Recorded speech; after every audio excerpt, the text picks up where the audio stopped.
আজ আমি আপনাদের জন্য নিয়ে এসেছি ভীষণই একটা healthy recipe, healthy combo recipe. সেটা হচ্ছে roasted chicken, pan fried chicken আর তার সাথে স্টির ভেজিটেবলস। যারা ওয়েট লস করার কথা ভাবছেন তারা অবশ্যই এই রেসিপিটি একবার বাড়িতে ট্রাই করবেন। তাহলে চলুন শুরু করি। প্রথমেই আমি একটা পাত্রেতে নিয়ে নিলাম বড় চামচের 2 চামচ দই। তার সাথে নিয়ে নিচ্ছি বড় চামচের 1 চামচ আদা রসুনের পেস্ট, যেটা অল্প আমি লঙ্কা দিয়ে বেটে রেখেছিলাম আগে থেকে। আর নিয়ে নিলাম বড় চামচের 1 চামচ তেল। স্বাদ অনুযায়ী লবণ তো আমাদের নিতেই হবে। তার সাথে খুব কম পরিমাণে হলুদ আর কাশ্মীরি রেড চিলি পাউডার 1/2 চামচ। এখানে নিয়ে নিলাম 1/2 চামচের মতো গরম মশলার গুঁড়ো। আর নিচ্ছি 1/2 চামচের মতো সয়া সসটা নিচ্ছি, তাহলে কালারটা কিন্তু খুব ভালো হবে। এই সমস্ত গুঁড়ো মশলার সাথে আমি দইটাকে বেশ ভালো করে মিশিয়ে নিচ্ছি। আজকের রেসিপিটা বন্ধুরা ভীষণই একটা হেলদি রেসিপি। আমি নিয়ে নিলাম একটা, দেখেছেন, ব্রেস্ট চিকেনের পিস, এবং ভেতর ওপর থেকে আমি দেখিয়ে দিচ্ছি এরকম ভাবে কিন্তু লাইন করে নিতে হবে। তাহলে যখন আমরা মশলাটাকে মাখাবো একদম ভেতর পর্যন্ত মশলাটা ঢুকবে। এবং মশলাটাকে যখন আমরা মাখাবো একটু সময় এবং ধৈর্য নিয়ে আমাদের মাখাতে হবে, কারণ এই প্রিপারেশনে আমরা কোনো রকম বেশি তেল বা বেশি মশলা ব্যবহার করব। আর একটা পিসও আমি নিয়ে নিলাম। ওজনে এই দুটো পিস মিলে প্রায় 400 থেকে 500 গ্রামের মতো ওজন আছে।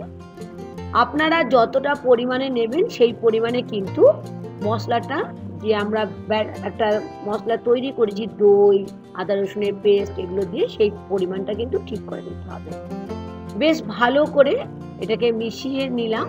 এখন 1 থেকে 2 ঘন্টা আমি রেখেছিলাম ফ্রিজের মধ্যে, আপনারা বাইরেও রাখতে পারেন যেহেতু এখন তো বর্ষাকাল। এখন চলে এলাম গ্যাস ওভেনের পাশে, বসিয়ে দিলাম একটা ননস্টিক কড়াই। অবশ্যই বন্ধুরা এই রেসিপিটা ননস্টিকের কড়াই কিংবা ননস্টিকের প্যানে করার চেষ্টা করবেন। নিয়ে নিলাম 2 চামচ ঘি। এই রান্নাতে এই মাত্র 2 চামচ ঘি দিয়েই আমি 1/2 কেজির থেকে একটু বেশি যে চিকেনটা আমি ম্যারিনেট করে রেখেছি সেটা রান্না করব। ঘিটা যখন খুব ভালো করে গরম হয়ে যাবে তারপরে দেখলেন আমি কি করলাম, দুটো পিস যেটা আগের থেকে ম্যারিনেট করে রেখেছিলাম খুব সাবধানে আমি এগুলোকে বসিয়ে দিলাম। আর ওপর থেকে যে গ্রেভিটা ম্যারিনেশনের জন্য এক্সট্রা যে গ্রেভিটা আছে সেই গ্রেভিটা ওপর থেকে লাগিয়ে দিচ্ছি। আপনারা ইচ্ছে হলে এটা বাটারেও করতে পারেন বা অলিভ অয়েলেও করতে পারেন, কারণ আমরা আজকে একটা হেলদি কম্বো রেসিপি বানাচ্ছি যেটা ওয়েট লসের কথা চিন্তা করে। ঢাকা দিয়ে দিলাম 2 থেকে 5 মিনিটের মতো। লো ফ্লেমে এটা কুক হবে। 5 মিনিট পর আমি আবার ফেরত এলাম। ঢাকাটা খুলে দেখতে পাচ্ছেন কতটা জল বের হয়েছে। চিকেনের মধ্যে যে জল থাকে আর দইয়ের মধ্যে যেটা জল থাকে এই জলটাতেই কিন্তু চিকেনটা একদম কুক হয়ে যাবে, আমাদের কোনো এক্সট্রা জল দিতে হবে না। আমি দুটো পিঠ উল্টে দিয়ে আবার ঢাকা দিয়ে দিলাম 2 থেকে 5 মিনিটের জন্য। আবার 2 থেকে 5 মিনিট পর দেখুন আমি খুলে নিচ্ছি ঢাকাটা। দেখেই বুঝতে পারছেন আমাদের চিকেন 80% কিন্তু কুক হয়ে গেছে, কারণ কালারটাও চেঞ্জ হয়ে গেছে আর গ্রেভিটাও কিন্তু অনেকটা শুকিয়ে গেছে। এখন আমি এটাকে আর একটা ওভেনে ট্রান্সফার করে দিচ্ছি, সেখানে আমি এটাকে কম করে বসিয়ে রাখছি। আর এইদিকে আমি আর একটা ওভেন জ্বালিয়ে নিলাম, আর একটা ননস্টিকের ফ্রাই প্যানের মধ্যে নিয়ে নিলাম 1 চামচ বাটার। এর মধ্যে আমরা কিছু ভেজিটেবল আমরা স্টির ফ্রাই করে নেব। ভালো করে যখন দেখবেন বাটারটা গলে গেছে তখন আমি নিয়ে নিচ্ছি একটা মিডিয়াম সাইজের গাজর, যেটা আমি ঠিক তেরচা ভাবে কেটে রেখেছিলাম এরকম ভাবে। আর নিয়েছি 7 থেকে 8টা বিন, যেগুলোকে পরিষ্কার করে ধুয়ে 2 টুকরো করে কেটে রেখেছিলাম। আর তার সাথে নিয়ে নিচ্ছি আমি স্যালাড পেঁয়াজ, বা আমরা যেটাকে বলি ছাঁচি পেঁয়াজ বা ছোট পেঁয়াজ। আর নিচ্ছি বেল পেপার বা ক্যাপসিকাম। আপনারা এখানে বেল পেপারও নিতে পারেন রেড অ্যান্ড ইয়েলো কালারের, বা ব্রকলি নিতে পারেন, টোফু নিতে পারেন।